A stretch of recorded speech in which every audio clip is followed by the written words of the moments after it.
오늘 우리에게 주신 하나님의 말씀 사무엘하 12장 1절에서 12절까지 말씀입니다. 합독하시겠습니다. 여호와께서 나단을 다윗에게 보내시니 그가 다윗에게 가서 그에게 이르되 한 성읍에 두 사람이 있는데 한 사람은 부하고 한 사람은 가난하니 그 부한 사람은 양과 소가 심이 많으나 가난한 사람은 아무것도 없고 자기가 사서 기르는 작은 암양 새끼 한 마리뿐이라. 그 암양 새끼는 그와 그의 자식과 함께 자라며 그가 먹는 것을 먹으며 그의 잔으로 마시며 그의 품에 누움으로 그에게는 딸처럼 되었거늘 어떤 행인이 그 부자에게 오매 부자가 자기에게 온 행인을 위하여 자기의 양과 소를 아껴 잡지 아니하고 가난한 사람의 양 새끼를 빼앗아다가 자기에게 온 사람을 위하여 잡았나이다 하니 다윗이 그 사람으로 말미암아 노하여 나단에게 이르되 여호와의 살아계심을 두고 맹세하노니 이 일을 행한 그 사람은 마땅히 죽을 자라. 그가 불쌍히 여기지 아니하고 이런 일을 행하였으니 그 양 새끼를 4배나 갚아주어야 하리라 한지라. 나단이 다윗에게 이르되 당신이 그 사람이라. 이스라엘의 하나님 여호와께서 이와 같이 이르시기를 내가 너를 이스라엘 왕으로 기름 붓기 위하여 너를 사울의 손에서 구원하고 내 주인의 집을 내게 주고 내 주인의 아내들은 내 품에 두고 이스라엘과 유다 족속을 내게 맡겼느니라. 만일 그것이 부족하였을 것 같으면 내가 내게 이것저것을 더 주었으리라.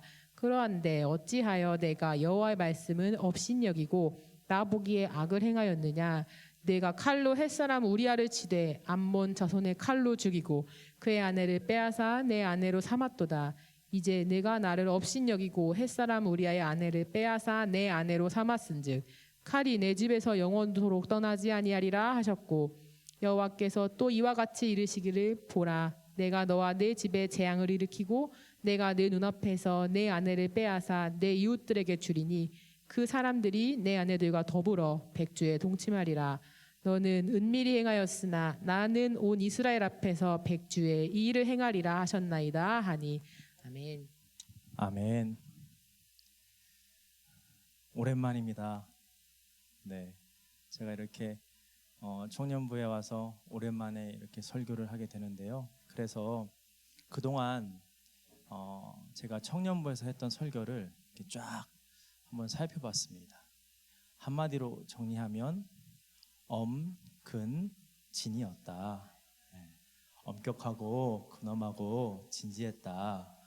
청년분들이 많이 힘드셨을 것 같았다. 그래서 반성하며 오늘 설교의 시작을 조금 같이 흥미로운 것을 하나 해보려고 합니다. 한번 저를 이렇게 봐주실래요? 저를 봐주시고 한번 저를 따라서 한번 해주시면 감사하겠습니다. 턱에다가 한번 이렇게 손을 한번 얹어보세요. 턱에다가 저를 보시고 얹으셨어요? 턱에다가 이렇게 한번 손을 얹어보세요. 턱에다가 어떠세요? 어떠세요? 아무 느낌 없죠? 내리세요. 뭔가 싶으시죠? 그런데 방금 우리 안에 두 그룹으로 나뉘었습니다. 자신의 손을 볼에 얹으신 분, 손 들어보세요. 자신의 손을 내리시고요. 턱에 얹으신 분, 내려보세요. 제가 이제 분명히 말로 턱에 손을 얹으시라고 했는데 제가 이렇게 볼에 손을 얹은 거를 보시고 저를 따라 하신 분들 계시죠? 그분들 다시 한번 손 들어봐 주세요. 내리세요. 이 분들은 요즘 아주 핫한 MZ이십니다. MZ. 말하는 것보다 보여주는 것에 더 반응하는 세대, MZ 세대. 어떤 강연에서 한 교수님이 이렇게 이야기하시더라고요. MZ 세대는 보는 것이 더 중요하고 참여하는 것이 더 중요하다. 그런데 교회는 말만 하고 있다. 뼈 때리는 말이죠. 여러분, 우리 밀란 한인교회 4월 월 찬양이 뭔가요? 예수가 보이네. 어때요? 너무 좋죠. 시작할 때 일렉이 띵띵띵 하는데 이 봄하고 이게 다 어우러져 갖고 우리 아주 마음을 말랑말랑하게 해요. 아주 찬양을 하는데 말랑말랑해져요, 가슴이. 그런데 이 찬양이 정말 좋은 것은 가사 때문입니다. 예수가 보이네. 우리 삶 속에 예수가 보이네. 우리 모습 속에 예수가 보이네. MZ 시대에 맞게 믿는 사람의 모습이 보여져야 합니다. 그러나 사실 MZ라서가 아니라 예수 그리스도를 믿는 우리는, 그래서 우리 안에 그리스도의 보혈과 사랑이 있는 우리에게는 예수님의 모습이 보이는 것이 당연한 것입니다. 여러분, 그 사실 아시나요? 교회를 안 다니는 사람도 매일 예수님을 만납니다. 어떻게요? 예수님을 믿는 우리의 모습을 통해서요. 그렇게 우리는 믿는 사람의 모습으로, 그리스도인의 모습으로 살아가야 합니다. 그렇다면 그리스도인의 모습은 어떤 모습일까요? 여러 모습이 있겠죠. 그런데 오늘은 특별히 저와 여러분들이 하기 어려운 부분에 대해서 같이 이야기를 나누어 보려고 합니다. 오늘 본문 여러분들이 잘 아시는 본문이죠. 그렇죠? 다윗이 자신의 신부 우리아의 아내 밧세바를 범합니다. 그리고 그 죄를 덮기 위해서 어떻게 하나요? 우리아를 적진에 깊이 침투시켜 죽게 합니다. 이런 다윗을 향해 오늘 나단 선지자가 부자와 가난한 자를 이야기하며 지적합니다. 부자는 많은 양떼와 소떼를 가지고 있습니다. 가난한 자는 어린 암양 한 마리를 가지고 있습니다. 그리고 가난한 자는 요 어린 암양을 정말 사랑하고 아낍니다. 어느 날 부자에게 행인이 찾아오죠. 손님이 온 것입니다. 그래서 부자가 이 손님을 대접해 주려고 합니다. 그래서 자신의 양떼와 소떼를 보는데 아까워요. 자신의 것으로 해주기가 아까워요. 그래서 가난한 자가 가지고 있는 한 마리 어린 암양을 빼앗아 대접해 주는데요. 여기서 나단은 다윗을 부자로 비유하여 다윗의 죄를 지적합니다.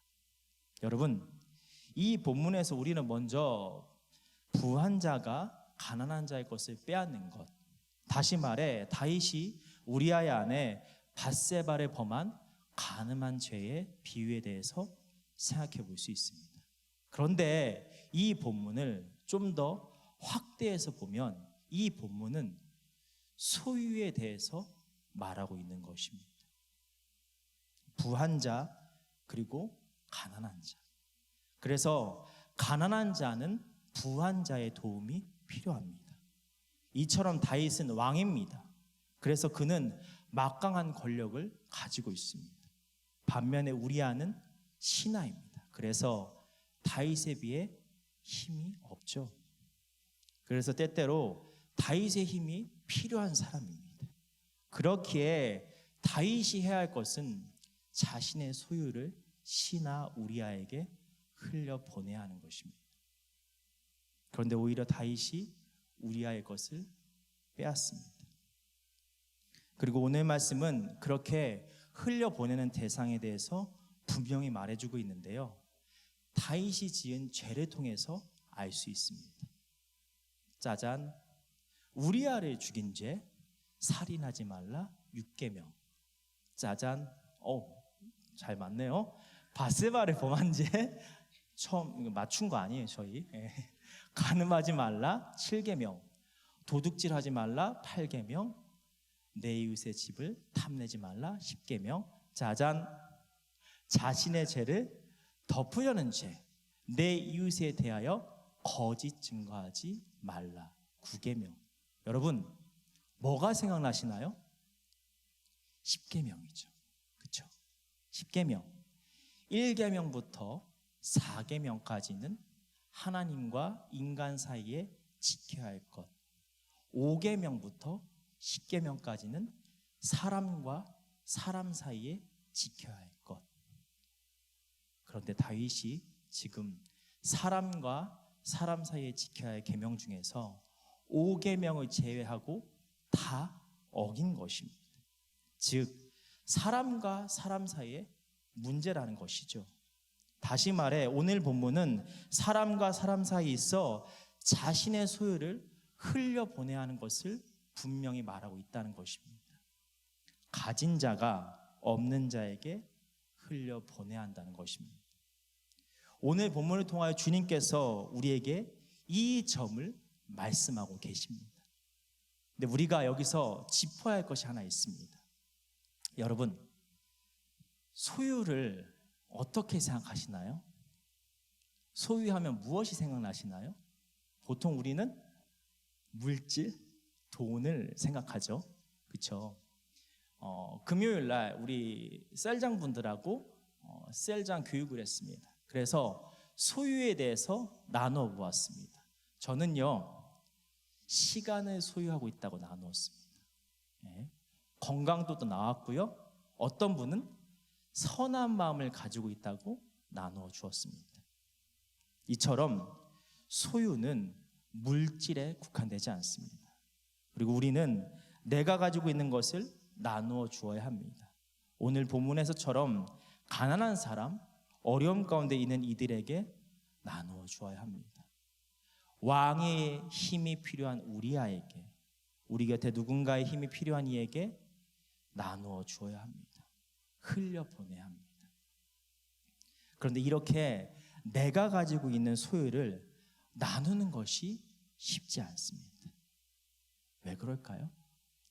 한 영상을 통해서 어떤 목사님의 이야기를 들었습니다. 이 목사님이 손자하고 마트를 갔대요. 마트를 가셨대요. 그러니까 손자가 마트에 들어가자마자 마트를 쫙 이렇게 살피더니만 바구니에다가 다 이렇게 담더래요. 예. 아빠 좋아하는 거 담고, 엄마 좋아하는 거 담고, 자기 좋아하는 거 담더래요. 그래서 이제 이 목사님이 바구니가 무거울 거 아니에요. 그래서 이제 들어주려고 했는데 이 손자가 못 들게 하더래요. 예. 왜냐하면 자기가 힘써서 찾았으니까 뺏길까봐 움켜쥐고 자기 걸로 생각하더라는 거예요. 결국 결제는 목사님 카드로 하는데, 여러분, 지금 다윗이 이 손자의 모습입니다. 같이 본문 9절 말씀 읽겠습니다. 9절의 앞부분만 읽으시면 돼요. 그러한데 어찌하여 내가 여호와의 말씀을 업신 여기고, 여호와의 말씀을 업신 여겼다.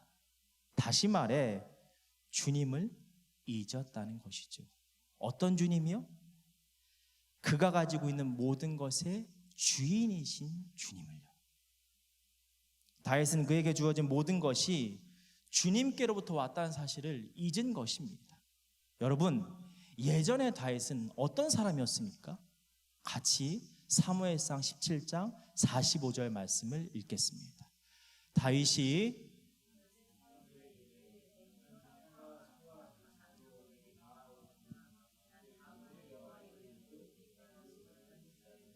하나님의 이름으로 내게 나아가노라. 아멘.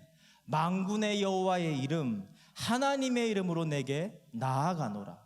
그가 가진 힘의 근원이 주님이심을 고백합니다. 자신이 가지고 있는 소유가 어디로부터 오는지를 정확하게 알고 고백했던 사람입니다. 그러나 그 사실을 잊으니 어떻게 되나요? 가지고 있는 양떼와 소떼를 자신의 것이라고 생각하며 오히려 남의 것을 빼앗습니다. 자신의 것의 소유가 누구인지 잊은 채 잘못된 마음을 움켜쥐고 있는 것입니다. 그런데 여러분, 이 다윗과 대조되는 분이 계십니다. 같이 로마서 4장 25절 말씀을 읽겠습니다. 예수는 우리가 범죄한 것 때문에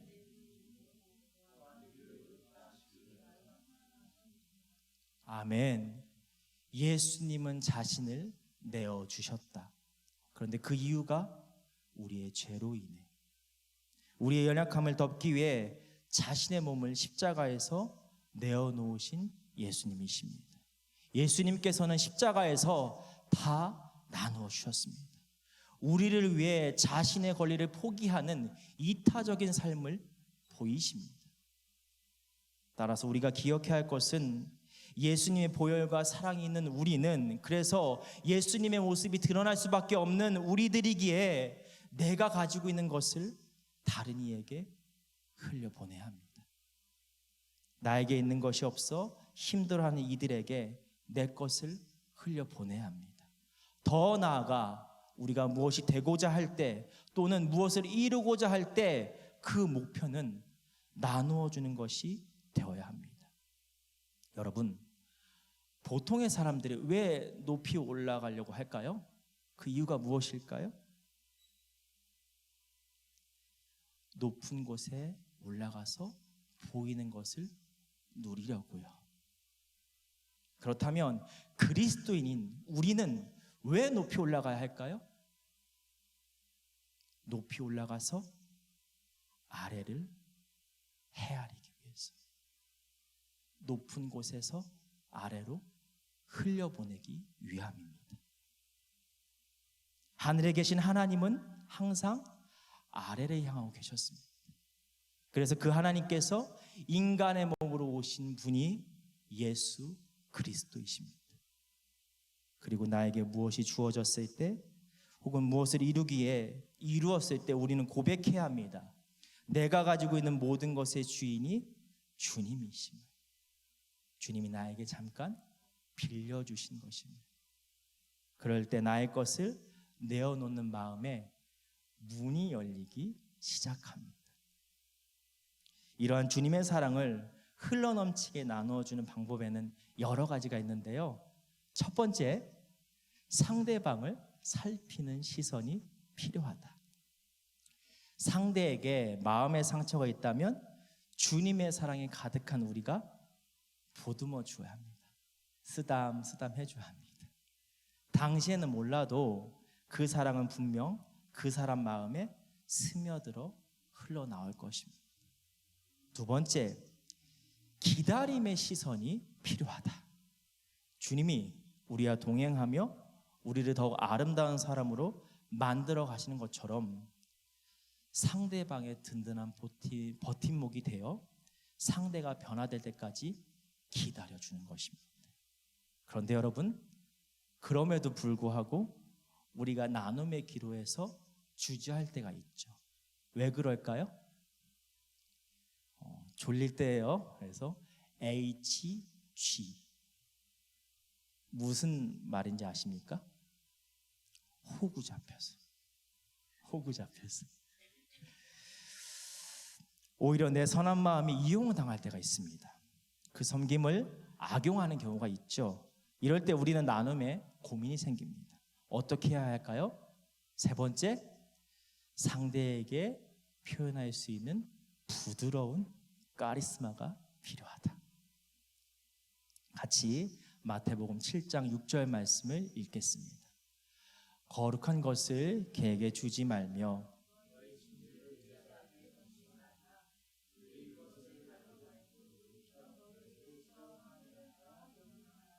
아멘.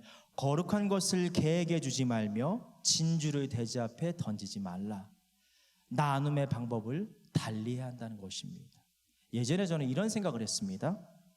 언젠가는 내 마음을 알아줄 거야. 예수님의 사랑을 실천해야 돼, 끝까지. 그러니까요, 상대방에게 제 사랑의 마음이 스며드는 것이 아니라 무엇인가 꼬여가더라고요, 계속. 그리고 제 마음에 병이 생기더라고요. 제 마음이 병들더라고요. 너희를 찢어 상하게 할까 염려하라. 여러분, 주님도 우리가 찢겨서 상하게 되는, 무너지는 것은 원하지 않으십니다. 그럼에도 우리의 마음은 언제나 주님의 사랑이 있는 호구여야 합니다. 그렇게 흘려보내는 그 방법을 생각해 봐야 하는데요. 우리가 나누는 이유가 무엇인가요?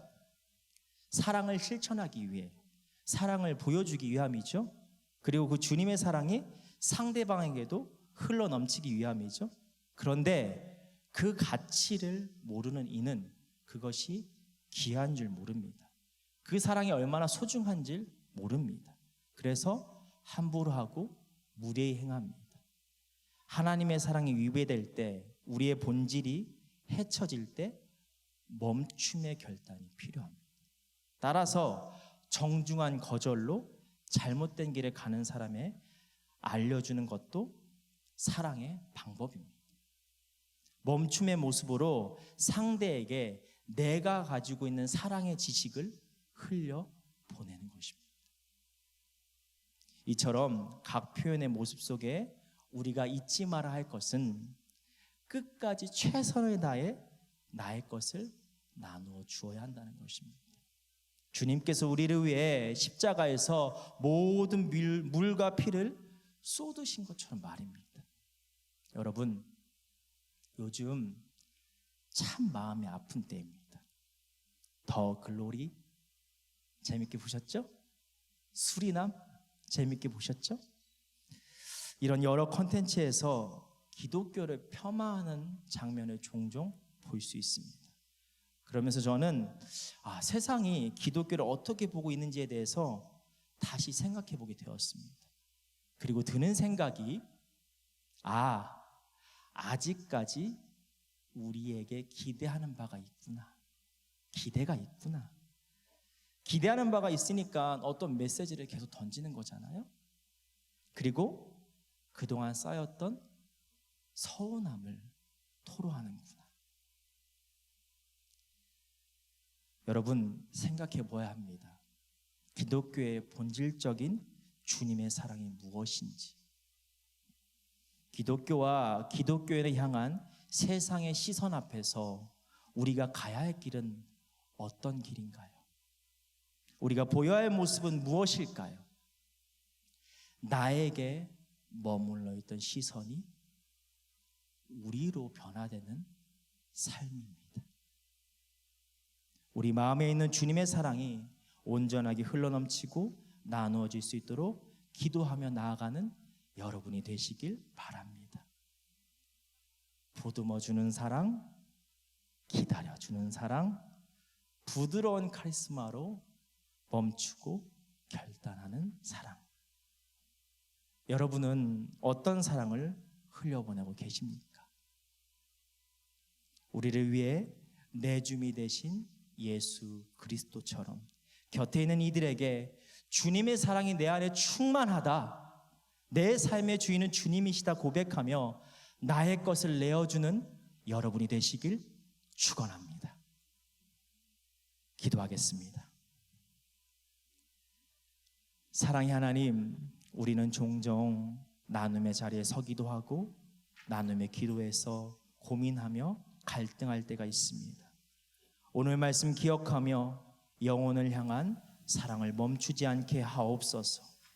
우리를 향한 주님의 끝없는 사랑을 이 땅 가운데 새겨나가는 우리 모두가 되게 하옵소서. 예수님의 이름으로 기도드립니다. 아멘.